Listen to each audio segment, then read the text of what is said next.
একটা সময় বিশ্ব ক্রিকেটে আধিপত্য দেখিয়েছেন, মাতিয়েছেন আইপিএল বাদে বিশ্বের সব নামিদামি ফ্র্যাঞ্চাইজি ক্রিকেট লিগ, এমনকি জাতীয় দলের হয়েও রেখেছেন রেকর্ডময় অবদান।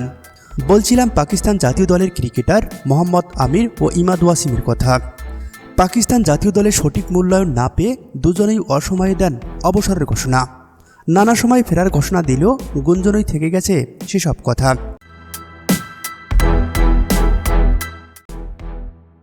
অবশেষে আশার ফুল দেখতে চলেছে পাকিস্তানের ক্রিকেট বোর্ড ও পাকিস্তানি ভক্তরা। সদ্য সমাপ্ত পিএসএল মাতিয়ে জাতীয় দলে ফিরছেন মোহাম্মদ আমির ও ইমাদ ওয়াসিম। পাকিস্তানি একাধিক গণমাধ্যমের দাবি, অচিরেই জাতীয় দলে ফিরছেন ইমাদ ওয়াসিম, সেই সাথে কথা চলছে মোহাম্মদ আমিরের সঙ্গে। সেই সূত্র ধরে সবকিছু ঠিক থাকলে আসন্ন টি-20 বিশ্বকাপের আগেই পাকিস্তান জাতীয় দলের হয়ে খেলবেন এই দুই হার্ড হিটার।